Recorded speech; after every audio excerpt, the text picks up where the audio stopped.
10년 넘게 같이 일하면서 한 번도 거짓말을 한 적이 없었거든요. 쌈지돈을 모아서 건네줬습니다. 근데 뭐에 쓰려고? 배추요. 배추를 사야 해요. 동료들이 눈을 동그랗게 떴어요. 배추 장가 간 지 하루 만에 전 재산을 털어서 배추를 사 정신이 나갔나? 산돌이는 대답하지 않았어요. 그냥 고개만 숙이고 돌아섰습니다. 동료들이 뒤에서 혀를 찼어요. 뚱보, 마누라한테 홀린 거 아니야? 저러다 거덜나겠네. 산돌이는 들었지만 개의치 않았습니다. 발걸음을 재촉했어요. 그날부터 산돌이가 전국 산골을 돌아다니기 시작했습니다. 강원도 고랭지 배추밭에 도착했어요. 밭주인 할아버지가 산돌이를 올려다 봤습니다. 이 밭 배추를 다 사겠다고? 네, 전부요. 할아버지가 어이없다는 듯 웃었어요. 지금 배추가 얼마나 흔한 줄 알아. 제값도 안 받을 텐데 진짜로 살 거야? 살게요. 도장 찍어주세요. 할아버지가 고개를 저으며 도장을 찍었습니다. 산돌이가 다음 밭으로 뛰었어요. 그 다음 밭, 또 그 다음 밭. 일주일 동안 전국을 돌아다녔습니다. 월세방 마당에 배추 상자가 쌓이기 시작했어요. 처음에는 한두 상자였습니다. 그게 10상자가 되고 20상자가 되고 100상자가 되었어요. 좁은 마당이 배추 상자로 빼곡히 찼습니다. 산돌이가 논밭 선배한테 사정해서 빈 창고도 빌렸어요. 거기에도 배추가 산더미처럼 쌓였습니다. 복순이가 배추 상자 위에 앉아 있었습니다. 옆에 빈 도시락 3개가 쌓여 있었습니다. 4번째 도시락을 열며 수첩을 펼쳤어요. 몇 상자 어디서 샀는지, 값은 얼마인지 꼼꼼히 적어 내려갔습니다. 지나가던 동네 사람들이 수군거렸어요. 저 집 끝장났어. 뚱뚱한 마누라가 밥을 많이 먹으니까 배추절임이라도 해먹으려나 봐. 복순이는 들었지만 신경 쓰지 않았어요. 떡을 다 먹고 수첩을 덮었습니다. 기지개를 한번 켜더니 한숨을 쉬었어요.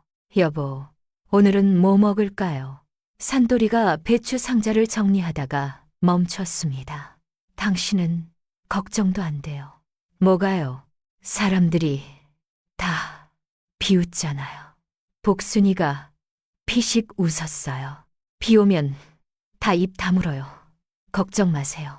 그 말을 남기고 부엌으로 들어갔습니다. 잠시 뒤 국수 끓이는 냄새가 흘러나왔어요. 열흘째 되던 날이었습니다. 산돌이가 밖에서 돌아왔어요. 얼굴이 어두웠습니다. 문을 열고 들어오더니 구석에 털썩 앉았어요. 복순이가 밥을 먹다가 고개를 들었습니다. 왜 그래요? 동료한테 전화가 왔어요. 돈 빌린 거 돌려달라고. 산돌이의 목소리가 가라앉아 있었습니다. 형편이 어려워졌나 봐요. 애가 아프대요. 복순이가 숟가락을 내려놓았습니다. 잠깐 수첩을 내려다봤어요. 손가락이 수첩 모서리를 만지작거렸습니다. 미안해요. 복순이가 고개를 들며 말했어요. 근데 조금만 더 기다려줘요. 반드시 갚을 수 있어요. 산돌이가 복순이를 바라봤습니다. 나는 당신 믿어요. 걱정하지 마요. 복순이가 다시 숟가락을 들어 밥을 한 숟가락 떴는데 평소보다 느렸고 씹는 속도도 느렸어요. 걱정이 있긴 한 거다. 산돌이가 그 모습을 조용히 바라봤어요. 보름이 지났습니다. 하늘은 얄미게 맑기만 했어요. 구름 한 점 없는 파란 하늘이 이어졌습니다. 복순이가 매일 창밖을 바라봤어요. 산돌이는 아무 말도 하지 않았습니다. 동료들이 슬슬 산돌이한테 돈 얘기를 꺼내기 시작했어요. 야, 산돌아. 미안한데 나도 좀 급해서 언제쯤 갚을 수 있어? 산돌이가 고개를 숙였습니다. 조금만 더 기다려줘. 꼭 갚을게. 소문이 퍼졌어요. 만길이 귀에도 들어갔습니다. 뭐, 배추를 산더미처럼 사놓고 돈을 못 갚는다고? 만길이가 한숨을 쉬었어요. 그것 봐라. 내가 뭘 했냐. 첫째 형부 철만이가 옆에서 코웃음을 쳤습니다. 봐요. 뚱보한테 장가더니 거덜이 났네요. 처제가 복이 없으면 남편 잡아먹는다더니. 만길이가 고개를 저었어요. 내 딸이라 창피해서 말도 못하겠다. 며칠 뒤 첫째 언니 부부가 월세방에 찾아왔어요. 철만이가 배추 상자를 발로 툭 찼습니다. 첫째가 코를 막으며 인상을 썼어요. 복순아, 여기서 이러고 살아. 냄새가 장난 아니네. 철만이가 비웃으며 말했습니다. 처제, 아버님이 걱정하셔서 왔는데 이게 뭐야? 배추 창고야? 남편 돈 다 빼서 이 짓이야? 복순이가 도시락을 먹으며 대답했어요. 형부, 나중에 배추 필요하면 말해요. 싸게 드릴게요. 철만이가 코웃음을 쳤습니다. 싸게? 이 흔한 배추를 걱정 마. 평생 배추 살 일 없어. 첫째가 복순이를 위아래로 훑어보며 한숨을 쉬었어요. 그 몸으로 시집 가더니 결국 남편 거덜내는구나. 아빠 말이 맞았어. 두 사람이 비웃으며 돌아갔습니다. 복순이는 신경 쓰지 않고 밥을 계속 먹었어요. 16째 밤이었습니다. 산돌이가 창고 앞에 앉아 있었습니다. 배추 상자를 바라보며 한숨을 쉬었습니다. 달빛이 배추 상자 위로 쏟아지고 있었습니다. 밤 공기가 차가웠습니다. 뒤에서 발소리가 들렸어요. 복순이가 솥을 들고 나왔습니다. 국수 3그릇이 들어 있었습니다. 김이 모락모락 피어오르고 있었습니다. 산돌이 옆에 앉아서 젓가락 하나를 건넸어요. 복순이가 먼저 면을 집었습니다. 산돌이가 받아서 먹기 시작했습니다. 후루룩 소리가 고요한 밤에 울렸어요. 내일이면 와요. 복순이가 확신에 찬 목소리로 말했습니다. 비가요? 네. 산돌이가 하늘을 올려다보니 별이 쏟아지게 맑았고 구름 한 점 없었거든요. 진짜요? 복순이가 국수를 후루룩 먹으며 대답했어요. 제가 언제 밤 얘기 말고 틀린 적 있어요? 산돌이가 피식 웃었습니다. 솔직히 믿기 어려웠어요. 하지만 아무 말도 하지 않았습니다. 그냥 국수를 먹었어요. 두 사람이 나란히 앉아 밤하늘을 바라봤습니다. 그리고 다음날 밤이었어요. 처음에는 아무 일도 없었습니다. 해가 지고 어둠이 내려앉았어요. 복순이가 창가에 앉아 밖을 바라보고 있었습니다. 산돌이가 옆에서 잠들어 있었어요. 그때였습니다. 우르릉 쾅! 하늘에서 천둥이 쳤어요. 산돌이가 눈을 떴습니다. 복순이가 벌떡 일어났어요. 지붕 위로 빗방울이 떨어지기 시작했습니다. 처음에는 가벼웠어요. 지나가는 비인 줄 알았습니다. 근데 빗줄기가 점점 굵어지더니 집 지붕을 두드렸어요. 복순이가 창문을 열자 차가운 빗물이 얼굴로 튀었지만 신경 쓰지 않고 두 팔을 벌려 비를 맞았어요. 왔다! 복순이가 환하게 웃으며 소리쳤어요. 산돌이가 달려오자 복순이가 뒤돌아봤는데 태어나서 제일 환한 얼굴이었습니다. 여보, 됐어요. 산돌이가 복순이를 끌어안자 비가 두 사람 위로 쏟아져 옷이 흠뻑 젖었지만 상관없이 비를 맞으며 웃었어요. 비가 열흘을 안 그쳤어요. 나라가 생긴 이래 가장 심한 가을 장마였습니다. 전국 산골 배추밭이 물바다가 되었어요. 장터에서 소문이 퍼졌습니다. 김장을 앞두고 배추값이 하늘 높은 줄 모르고 오르고 있습니다. 배추값이 10배로 뛰었어요. 그 다음 날은 20배, 또 그 다음 날은 30배. 끝이 없었습니다. 장에서 배추 한 포기를 사겠다고 아주머니들이 서로 밀치며 싸웠어요. 소문마다 첫 번째 소식이 배추였습니다. 금추, 배추가 금입니다. 전국에 김장 대란이 터졌어요. 복순이가 마을 소문을 들으며 국수를 먹고 있었습니다. 옆에 산돌이가 앉아 있었어요. 두 사람이 눈을 마주치더니 웃었습니다. 복순이가 창밖을 바라봤어요. 아직도 비가 내리고 있었습니다. 창고가 봐요. 두 사람이 우산을 쓰고 창고로 갔습니다. 문을 열자 배추 상자들이 빼곡히 들어차 있었고 복순이가 상자 하나를 툭 두드리자 둔탁한 소리가 울렸어요. 여보, 이게 다 금이에요. 복순이가 환하게 웃자 산돌도 따라 웃었고 창고 안에 웃음소리가 울렸어요. 소문이 번지기 시작했습니다. 전국에서 장사꾼들이 복순이네로 몰려왔어요.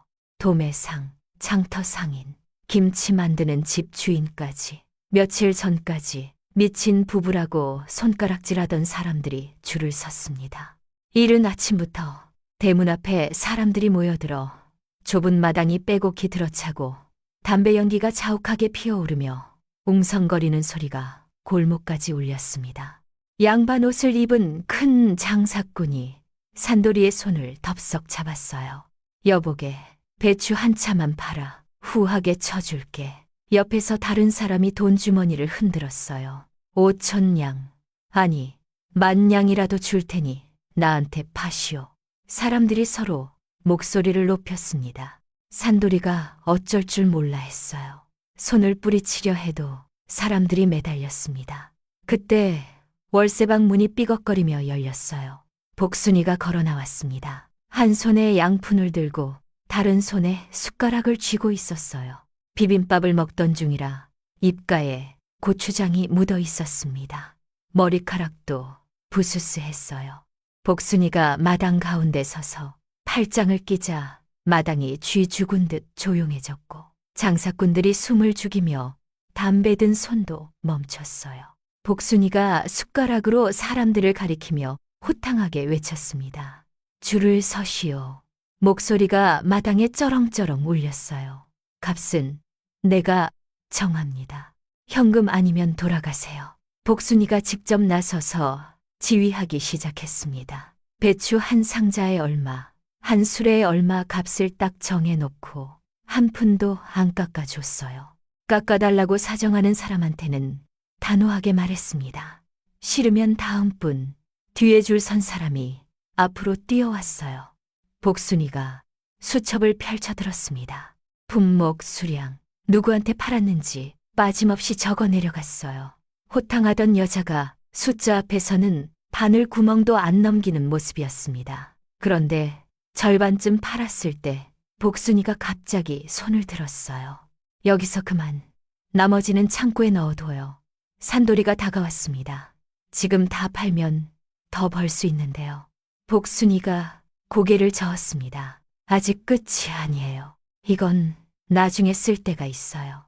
산돌이는 고개를 끄덕였습니다. 복순이 말이라면 무조건 믿었죠.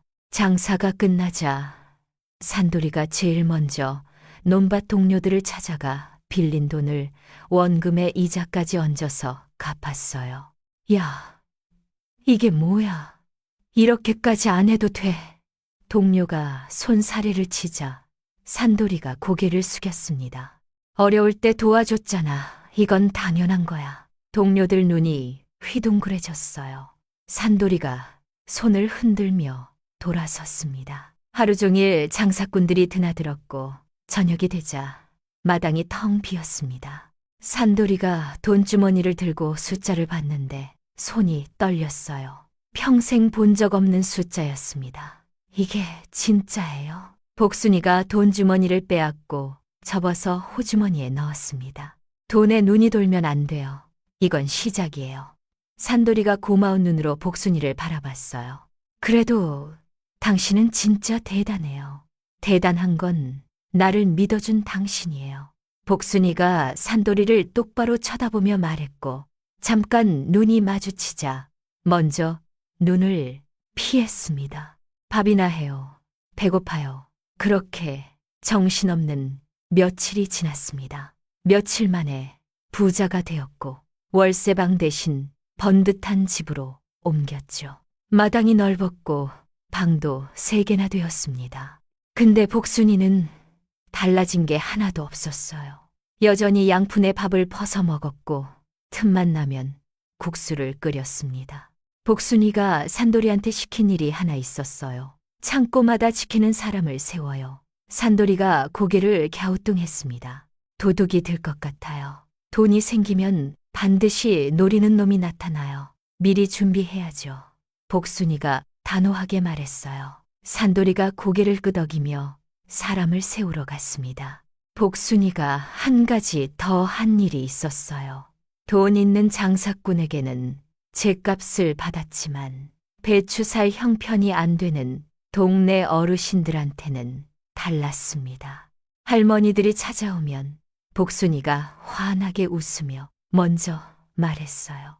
할머니, 김장은 해야죠. 한 상자 가져가세요. 아이고, 그럼 값을 쳐야지. 됐어요. 그냥 가져가세요. 산돌이가 옆에서 걱정스러운 눈으로 바라봤습니다. 그렇게 나눠주면 남는 게 없어요. 복순이가 담담하게 대답했어요. 배에 안 고픈 사람이 어디 있어요?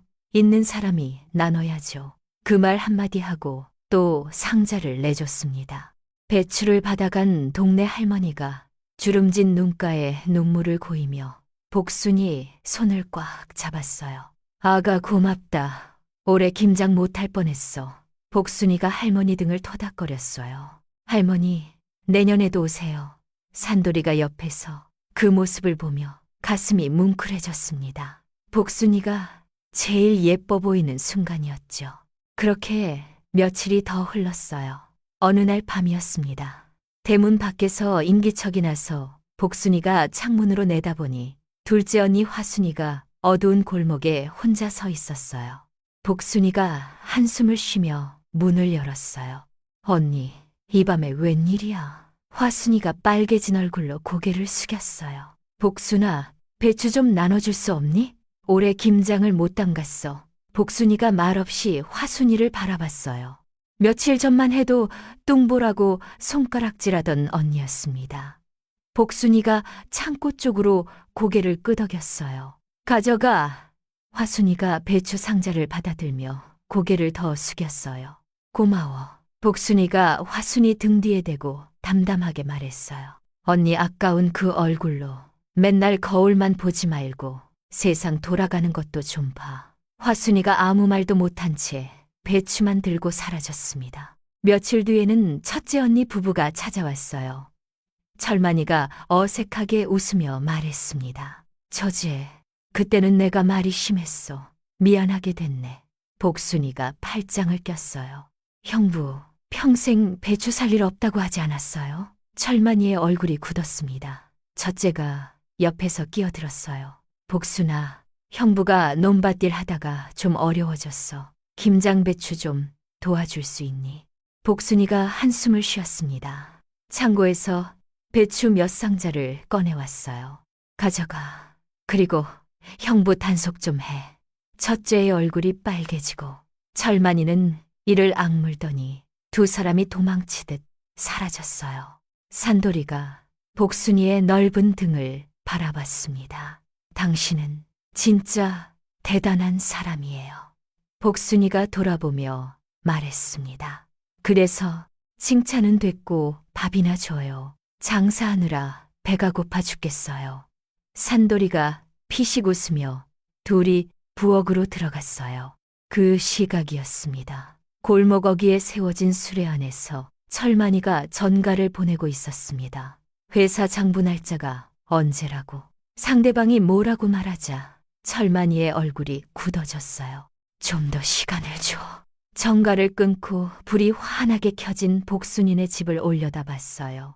철만이의 눈빛이 달라지며 이를 갈았습니다. 저 돈이면 다 해결할 수 있어. 철만이가 술에 시동을 걸고 어둠 속으로 사라졌어요. 복순이네 집에서는 맛있는 저녁 냄새가 흘러나오고 있었습니다. 복순이 부부는 아무것도 모른 채 밥상 앞에 마주 앉아 있었죠. 그날 밤이었습니다. 철만이가 집에 돌아와서도 잠을 이루지 못했어요. 복순이네 집 불빛이 자꾸 눈에 밟혔습니다. 저 돈이면 논밭 빚을 다 메꿀 수 있었어요. 만길이 회사 비자금에 손을 댄 올해였습니다. 그것도 바닥이 보이기 시작했어요. 이대로 가다간 감옥이었습니다. 철만이가 어둠 속에서 눈을 떴어요. 복순이 창고에 배추가 산더미처럼 쌓여 있었습니다. 거래 장부만 손에 넣으면 불법 거래 증거를 꾸밀 수 있었어요. 그걸로 협박하면 돈을 뜯어낼 수 있었습니다. 철만이가 사람을 불러 어둠 속에서 지시를 내렸어요. 창고에 있는 장부를 가져와 뭘 해서든. 며칠 뒤였습니다. 낮에 복순이가 창고에서 배추 재고를 확인하고 있었어요. 수첩을 펼쳐 숫자를 적어 내려갔습니다. 산돌이가 옆에서 상자를 정리하고 있었어요. 복순이가 문득 고개를 들며 물었습니다. 여보, 요즘 창고 근처에 낯선 사람이 서 있는 거 봤어요? 산돌이가 손을 멈추고 고개를 갸우뚱하며 대답했어요. 아니요, 못 봤는데요. 신경 좀 쓰세요. 괜히 사람 세운 거 아니에요. 복순이가 창고 천장 구석을 올려다봤습니다. 지키는 사람이 서 있었습니다. 복순이의 눈이 좁아졌습니다. 뭔가 느낌이 좋지 않았어요. 해가 지고 어둠이 내려앉은 그날 밤이었습니다. 산돌이가 창고를 지키고 있었어요. 배추 상자 사이에 앉아서 졸고 있었습니다. 창고 안은 고요했고 밖에서 바람 소리만 들려왔어요. 그때였습니다. 쾅! 창고 문이 부서지며 사내들이 들이닥쳤어요. 대 6명이었습니다. 검은 옷을 입고 있었고 손에는 몽둥이가 들려 있었어요. 산돌이가 벌떡 일어났습니다. 사내 하나가 산돌이를 밀어 넘어뜨렸어요. 다른 사내들이 산돌이를 둘러싸며 위협했습니다. 장부가 어디야? 순순히 내놔. 두목으로 보이는 사내가 몽둥이를 흔들며 으르렁거렸어요. 산돌이가 이를 악물었습니다.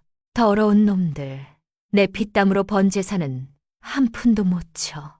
두목이 몽둥이를 높이 치켜들었어요. 산돌이가 눈을 질끈 감았습니다. 바로 그때 안쪽 문이 벌컥 열렸습니다. 복순이가 서 있었어요. 한 손에 솥, 다른 손에 젓가락을 들고 있었습니다. 솥에서 김이 모락모락 피어오르고 있었어요. 야식으로 끓인 소고기 국수 5봉지를 막 한 젓가락 뜨려던 참이었습니다. 깡패 하나가 복순이를 밀치려고 팔을 뻗었어요. 그 순간 팔이 솥에 부딪혔습니다. 솥이 기울어지며 면발이 사방으로 튀었고 뜨거운 국물이 바닥에 쏟아지면서 매콤한 냄새가 창고 안에 퍼졌습니다. 소고기 국수 5봉지가 한순간에 사라졌습니다. 창고 안이 조용해졌어요. 복순이의 눈에서 불꽃이 튀자 산돌도 깡패들도 숨을 멈췄고 복순이의 목소리가 낮게 가라앉았어요. 지금 내 국수를 엎은 거야? 복순이가 성큼 앞으로 나왔습니다. 백근 덩치가 깡패와 산돌을 가로막았어요. 넓은 등으로 산돌을 뒤로 밀어내고 두목을 정면으로 내려다봤습니다. 복순이의 어깨가 두목보다 넓었어요. 두목이 주먹을 쥐며 소리쳤습니다. 이 여자가 그 순간 나는 복순이었다. 내가 평생 무시당하며 살아온 그 먹보 막내였고 지금 이 창고에서 가족을 지키는 사람은 바로 나였다. 내가 증거를 다 모았고 이 순간이 바로 복수였다. 복순이가 손가락을 들어 창고 구석을 가리쳤어요. 지키는 사람이 서 있었습니다. 다 지켰어. 복순이가 주머니에서 수첩을 꺼내 보여줬습니다. 화면 대신 기록된 숫자들이 선명했습니다. 깡패들의 얼굴이 이미 마을 사람들에게 알려져 있었습니다. 저장은 다른 곳에 따로 되고 있어. 여기서 뭘 해도 소용없어. 복순이가 한 발 앞으로 다가섰어요. 깡패들이 서로 눈치를 봤습니다. 복순이가 두목을 똑바로 쳐다보며 입을 열었어요. 배추를 훔치러 온 게 아니라 장부를 달라고. 그걸 원하는 놈은 하나밖에 없지. 복순이의 눈이 날카롭게 빛났습니다. 형부가 보냈지. 두목이 입술을 꽉 깨물었어요. 이 기록마을 어른들한테 넘길까? 조용히 사라질래? 복순이가 한 발 더 다가섰습니다. 깡패가 한 발 물러섰어요. 두목이 이를 악물었지만 복순이의 눈을 피했습니다. 철수해! 두목이 소리치자 깡패들이 몽둥이를 버리고 달아났어요. 복순이가 문 앞에 서서 마지막 놈이 사라질 때까지 지켜봤습니다. 발소리가 멀어지자 복순이가 문을 닫고 잠갔어요. 산돌이가 허둥지둥 달려왔어요. 여보, 괜찮아요? 복순이가 바닥에 엎어진 국수 자국을 바라보며 울상을 지었어요. 면발이 여기저기 흩어져 있었고 국물이 바닥에 흥건했습니다. 국수가 아까워요. 소고기 국수였는데 5봉지나. 산돌이가 웃음을 터뜨렸어요. 국수가 문제예요. 목숨이 문제예요. 복순이가 산돌이를 돌아보며 진지하게 대답했습니다. 둘 다 문제예요. 국수 다시 끓여줘요. 산돌이가 부엌으로 뛰어갔습니다. 잠시 뒤 산돌이가 솥을 들고 돌아왔어요. 김이 모락모락 피어오르고 있었습니다. 두 사람이 창고 바닥에 나란히 앉았어요. 엎어진 국수 자국 옆에서 새 국수를 먹기 시작했습니다. 복순이가 면을 호로록 먹으며 입을 열었어요. 형부는 여기서 안 멈출 거예요. 산돌이가 젓가락을 멈췄습니다. 그럼 어떡해요? 그럼. 복순이가 옆에 놓인 수첩을 손가락으로 덕 두드렸어요. 우리는 증거를 모으면 돼요. 이미 시작했어요. 복순이의 입가에 국물이 묻어 있었지만 눈빛은 날카롭게 빛나고 있었습니다. 두 사람이 국수를 다 먹고 창고 문을 잠근 뒤 집으로 돌아간 다음 날 아침이었어요. 복순이가 전가를 보내 첫째 언니한테 소식을 물었어요. 언니, 형부가 요즘 논밭돈 어디에 쓰는지 알아? 전갈 넘어 첫째가 한숨을 쉬었습니다. 나도 모르겠어. 통장에서 자꾸 돈이 빠지는데 무슨 업체 이름이 찍혀 있더라. 복순이가 수첩을 펼쳤어요. 그 업체 이름이 뭐야? 첫째가 무심코 대답했습니다. 대성용역이었나? 고마워, 언니. 복순이가 전가를 끊자마자 수첩에 업체 이름을 적었어요. 마을 기록관을 찾아 사업자 등록 정보를 뒤지기 시작했습니다. 용역업체 깡패를 보내는 데 쓰이는 돈의 출처가 잡혔어요. 철만이가 만길이 비자금으로 용역업체에 돈을 보낸 흔적이었습니다. 복순이가 수첩을 덮으며 중얼거렸어요. 형부, 이제 시작이야. 복순이의 눈이 차갑게 빛났습니다. 창밖으로 아침 햇살이 쏟아지고 있었지만 복순이의 얼굴에는 그림자가 드리워져 있었어요. 국수값은 뼈로 받는다. 복순이가 수첩을 호주머니에 넣고 자리에서 일어났습니다. 하지만 철만이가 먼저 움직였습니다. 깡패를 보낸 게 들통나면 자기도 끝이라는 걸 알았어요. 철만이는 더 큰 판을 벌이기로 했습니다. 만길이 장부를 조작하기 시작했어요. 만길이가 몰래 딸을 시켜 배추를 사재기하고 값을 올렸다는 증거를 만들었습니다. 부자 김만길이 배추를 사재기했다니 누가 봐도 그럴듯했습니다. 철만이가 조작한 서류를 관아에 넘겼습니다. 며칠 뒤 저녁이었습니다. 복순이가 부엌에서 저녁을 준비하고 있었습니다. 산돌이가 마당에서 일을 보고 있었어요. 갑자기 마을 소문이 퍼졌습니다. 김만길 부자 배추 사재기 혐의로 관아 조사. 산돌이가 벌떡 일어났어요. 여보, 이것 좀 봐요. 복순이가 부엌에서 뛰어나왔습니다. 소문에 만길이 얼굴이 크게 떠 있었습니다. 장터 사람들이 몰려들고 있었습니다. 식량을 다루는 부자가 배추를 싹쓸이해서 가격을 올렸다는 의혹이 제기되었습니다. 복순이가 소문을 뚫어지게 쳐다봤어요. 주먹이 절로 쥐어졌습니다. 형부짓이다. 복순이는 잠자리에 누웠지만 눈이 감기지 않았어요. 아버지 얼굴이 자꾸 떠올랐습니다. 평생 무시만 받았지만 그래도 아버지였어요. 뜬 눈으로 밤을 새우고 다음 날 아침이 밝았습니다. 만길이 집 앞에 사람들이 피켓을 들고 모여들어 소리를 질렀습니다. 부자가 배추를 싹쓸이해서 우리 김장도 못하게 만들었다. 이런 나쁜 놈. 마을 사람들이 카메라 대신 눈으로 지켜봤어요. 집 정문은 아수라장이 되었습니다. 만길이는 이미 관아에 끌려가 있었습니다. 만길이가 조사실에 앉아 있었는데 등잔불빛이 차갑게 내리쬐고 책상 위에는 서류 뭉치가 쌓여 있었습니다. 관리가 서류를 톡톡 두드리며 물었습니다. 만길이, 딸을 시켜서 배추를 사재기 하셨습니까? 만길이가 고개를 저었습니다. 나는 그런 적 없어요. 무슨 소린지 모르겠소. 관리가 펼쳐 보여준 장부에는 만길이 이름으로 된 배추 거래 내역이 빼곡히 적혀 있었어요. 이건 만길이 댁 장부입니다. 여기 보시면 딸 이름으로 배추를 대량 구매한 기록이 있습니다. 만길이가 눈을 크게 떴는데 처음 보는 서류였습니다. 이건 내가 모르는 서류요. 누가 조작한 거요? 하지만 관리는 믿지 않았어요. 만길이는 아무것도 증명할 수가 없었습니다. 조사가 끝나고 만길이가 복도 벤치에 혼자 앉아 있었습니다. 머리가 하얘졌어요. 처음에는 복순이에게 분노가 치밀었습니다. 그 애가 배추를 사들였으니까 이 꼴이 난 거라고 생각했어요. 하지만 곰곰이 따져보니 이상했습니다. 복순이는 집안일을 도맡아 하지 않았어요. 장부에 손댈 수 있는 위치가 아니었습니다. 만길이의 눈이 흔들렸어요. 장부를 건드릴 수 있는 사람은 많지 않았습니다. 사위 찰만이 얼굴이 떠오르자 주먹이 부르르 떨렸어요. 복순이는 아직 아무것도 모르고 있었습니다. 정갈이 와서 복순이가 받으니 첫째 언니 목소리였습니다. 복순아, 아버지가 잡혀갔어.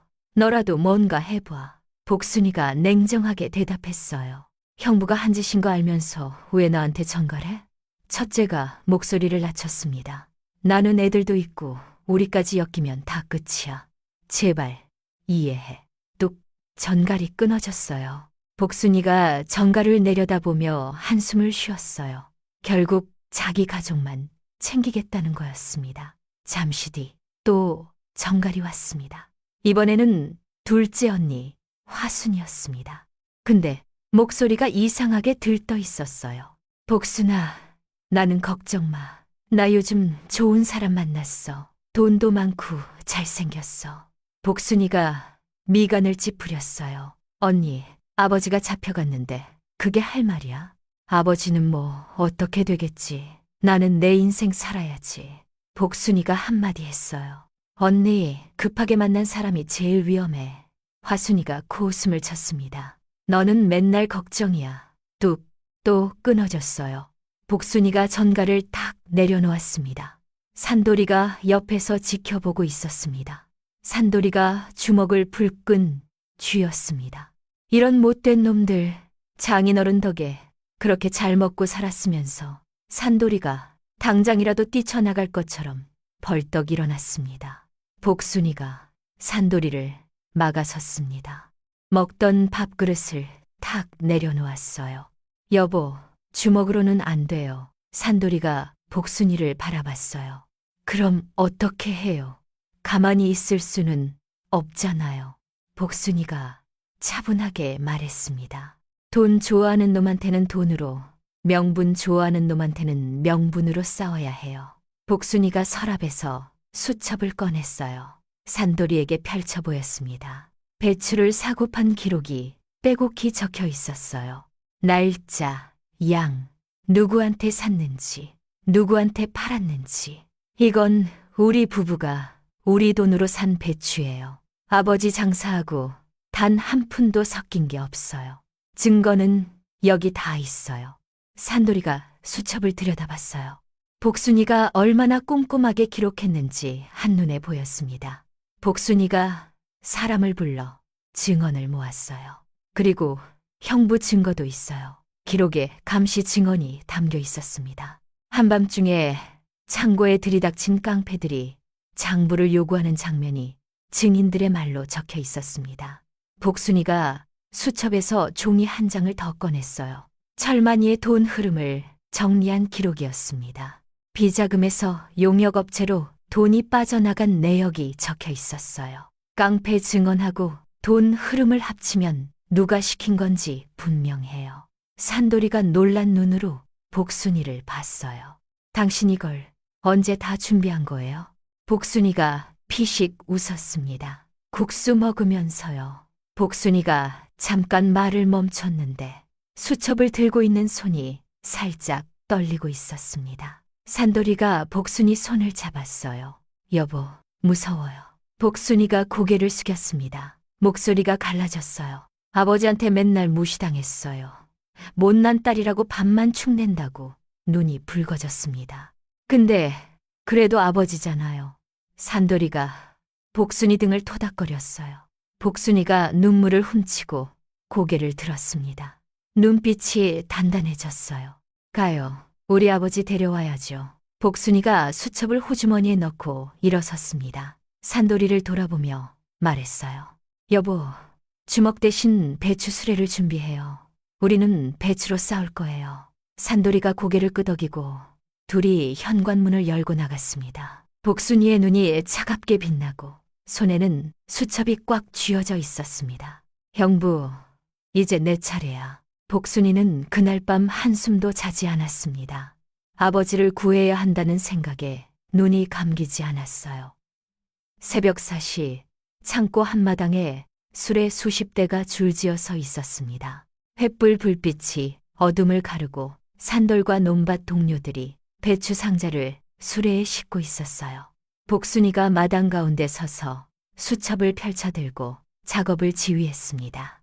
이 수레는 관하로, 나머지는 마을 사람들한테 나눠줄 분량으로 나눠요. 복순이가 한 상자도 빠짐없이 숫자를 체크했습니다. 산돌이가 땀을 훔치며 복순이 옆으로 다가와 물었어요.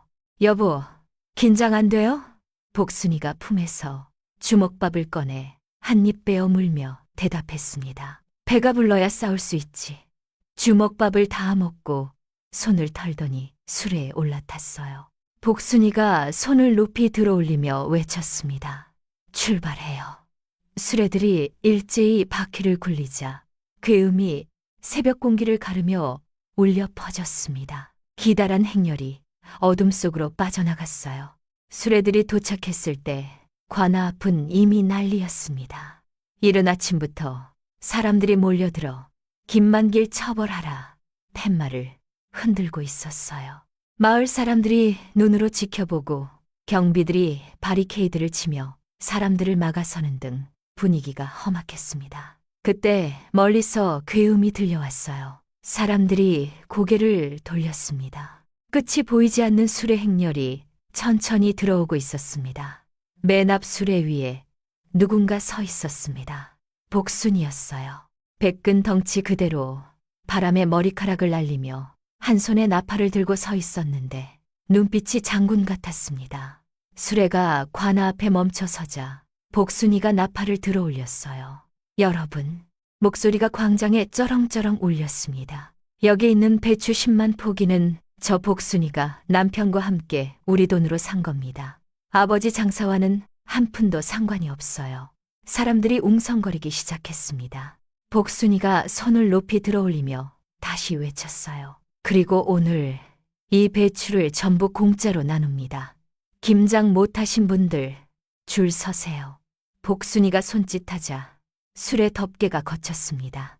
싱싱한 배추가 산더미처럼 드러나며 초록빛이 아침 햇살을 받아 반짝거렸어요. 만세, 공짜 배추다.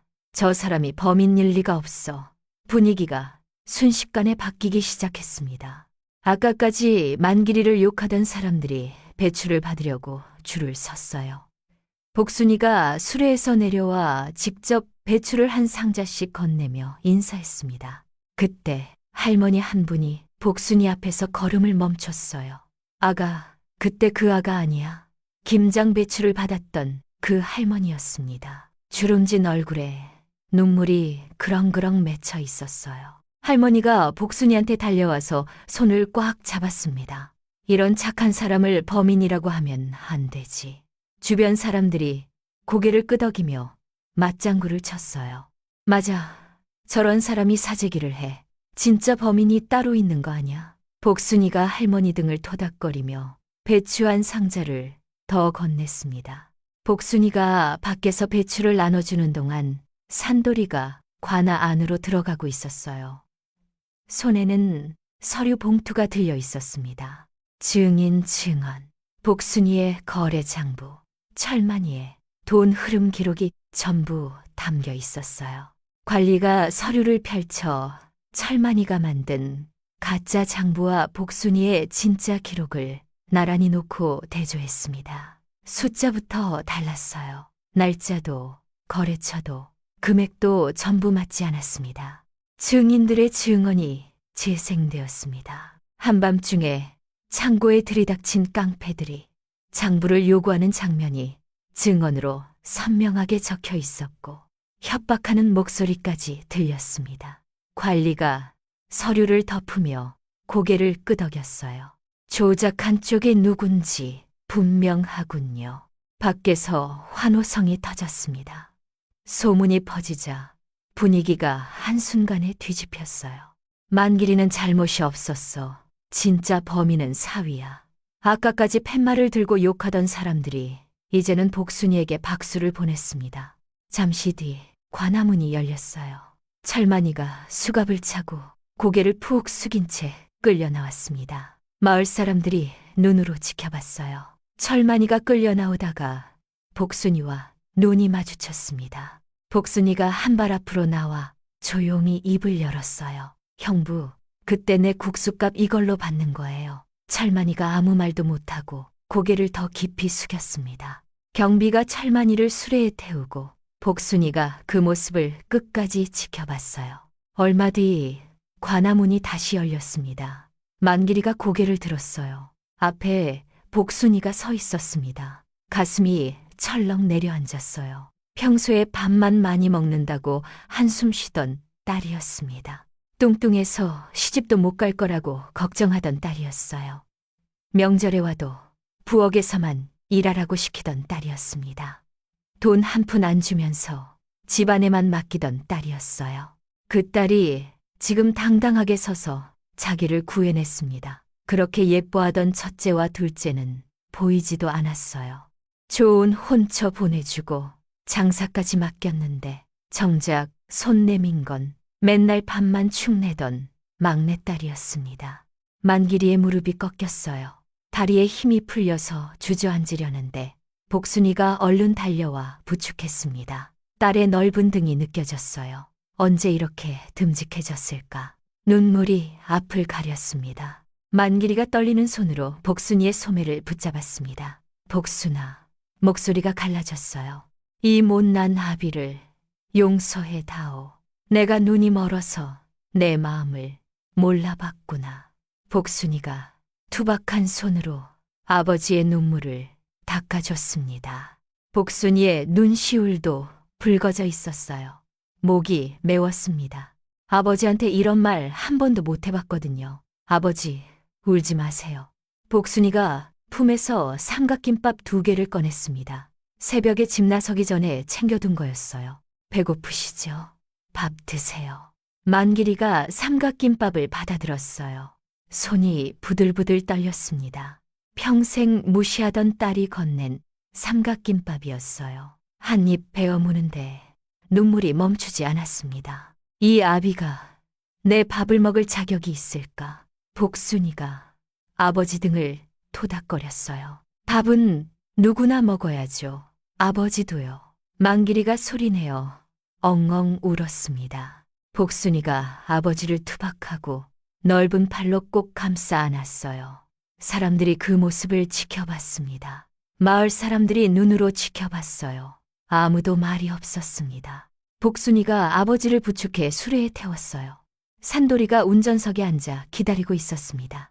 사람들이 박수를 치기 시작했어요. 대단해. 진짜 효녀다. 박수 소리가 관아 앞을 가득 채웠습니다.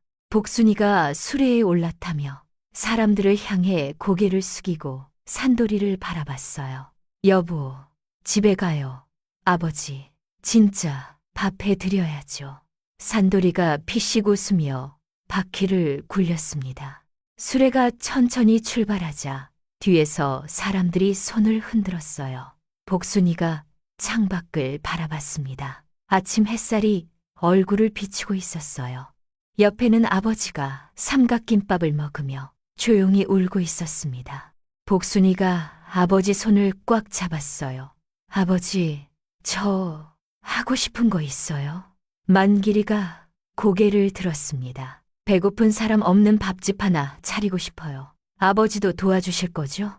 만길이가 고개를 끄덕였어요. 말이 나오지 않았습니다. 대신 딸의 손을 더 꽉 잡았어요. 수레가 아침 햇살을 받으며 달렸습니다. 몇 달이 흘렀습니다.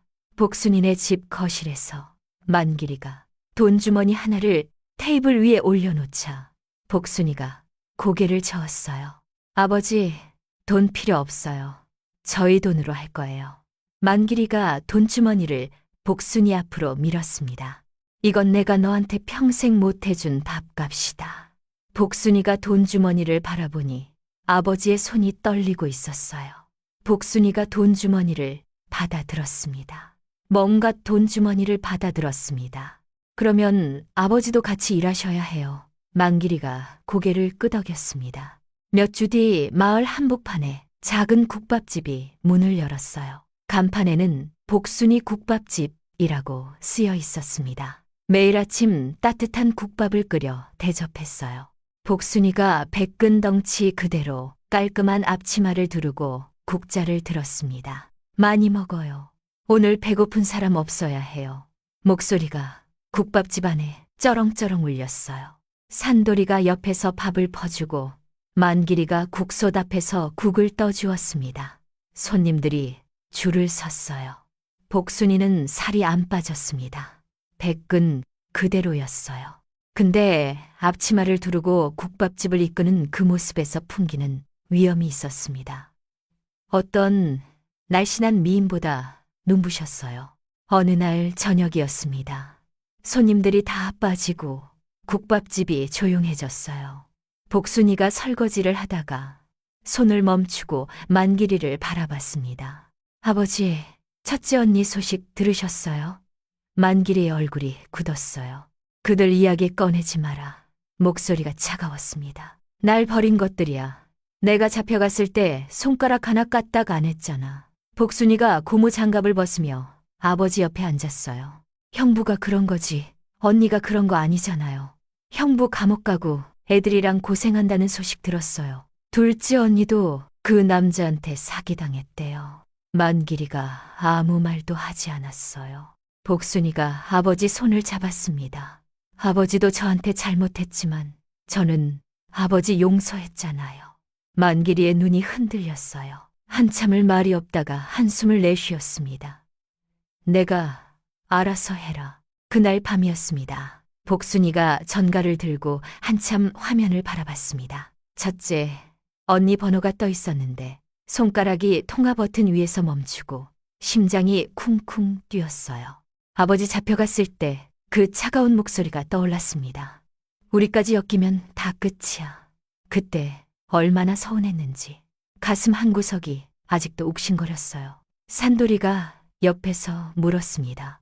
전가래요. 형부 감옥 가고 애들이랑 셋이서 산다더라고요. 둘째 언니도 그 남자한테 재산 다 뜯기고 빈털털이래요. 산돌이가 잠깐 말이 없다가 입을 열었어요. 그때 우리 외면했잖아요. 아버지 잡혀갔을 때. 복순이가 고개를 끄덕였습니다. 알아요. 잠깐 침묵이 흘렀어요. 복순이가 전가를 꽉 쥐었습니다. 그래도 언니잖아요. 조카들은 밥은 먹어야 하잖아요. 복순이가 통화 버튼을 누르자 신호음이 가고 잠시 뒤 첫째 언니 목소리가 들렸어요. 예전에 날카로움은 없었고 지쳐 있었습니다. 여보세요? 언니 나야. 정갈 넘어 조용해졌어요. 밥 먹으러 와. 둘째 언니도 데리고. 첫째가 아무 말도 못했습니다. 훌쩍이는 소리만 들렸어요. 며칠 뒤 점심때였습니다. 국밥집 문이 열리고 첫째 언니가 아이 손을 잡고 들어왔어요. 해진 옷에 얼굴이 많이 야위어 있었습니다. 뒤에 둘째 화순이가 따라 들어왔는데 예전에 그렇게 자랑하던 명품 치마 저고리도 화려한 화장도 없었어요. 복순이가 국자를 든 채 언니들을 바라봤습니다. 명절 때마다 비싼 옷 입고 와서 웃던 모습이 떠올랐는데 지금은 그 그림자도 없이 볼이 푹 꺼지고 눈 밑에 다크서클이 짙었어요. 복순이의 코끝이 찡해졌습니다. 두 사람이 복순이 앞에서 고개를 숙였습니다. 복순아, 죽을 죄를 지었다. 첫째가 눈물을 글썽였어요. 복순이가 잠깐 말이 없다가 주방으로 돌아갔습니다. 잠시 뒤 국밥 3그릇을 들고 나왔어요. 고기 듬뿍 넣었어. 많이 먹어. 언니들이 테이블에 앉아 첫째가 아이한테 먼저 숟가락을 쥐어주고 본인도 밥을 먹기 시작했어요. 화순이도 고개를 숙이고 국밥을 떠먹었는데 체면도 없이 허겁지겁 먹는 걸 보니 배가 많이 고팠던 거였습니다. 그릇이 깨끗하게 비었어요. 복순이가 분홍색 고무장갑 2켤레를 테이블 위에 탁 내려놓았습니다. 밥값은 해야지. 언니들이 고개를 들었어요. 오늘부터 설거지는 언니들 담당이야. 복순이가 씩 웃었습니다. 첫째와 화순이가 얼떨떨한 표정으로 고무장갑을 받아들었어요. 그때 국밥집 문이 열렸습니다. 만길이가 앞치마를 두르고 들어왔어요. 첫째와 화순이가 깜짝 놀라서 자리에서 벌떡 일어났습니다. 아버지. 만길이가 두 딸과 잠깐 눈이 마주쳤지만 아무 말도 하지 않고 그대로 시선을 거두며 부엌 옆으로 걸어갔습니다. 복순이가 물었어요. 아버지, 왜 또 오신 거예요? 오늘 쉬시라고 했잖아요. 만길이가 밥을 퍼담으며 대답했습니다. 밥값은 해야지. 복순이가 들고 있던 국자를 멈췄어요. 아버지가 자기 말을 하고 있었습니다. 만길이가 말없이 국밥 2그릇을 더 가져와서 첫째와 화순이 앞에 놓았어요. 만길이의 손이 떨리고 있었습니다. 가슴 한쪽에서는 아직도 서운함이 치밀었어요. 내가 잡혀갔을 때 너희는 뭐 했니? 그 말이 목구멍까지 올라왔습니다. 하지만 삼켰어요. 저도 아버지 용서했잖아요. 라던 복순이 말이 떠올랐거든요. 두 딸이 아버지를 올려다보는데 눈물이 그렁그렁 맺혀 있었습니다. 아버지, 죄송해요. 만길이가 딱 한마디 했습니다. 먹어, 식는다. 그게 용서였어요. 저녁이 되었습니다. 국밥집 마당, 평상에 복순이, 산돌, 만길이, 첫째, 화순, 조카까지 나란히 앉아서 국밥을 먹고 있었습니다. 해가 지면서 주황빛이 모두의 얼굴을 비추고 있었어요. 국밥에서 김이 모락모락 올라오고 구수한 된장 냄새가 마당 가득 퍼졌어요. 따끈한 국물이 목을 타고 내려갔습니다. 한참 동안 말이 없었어요.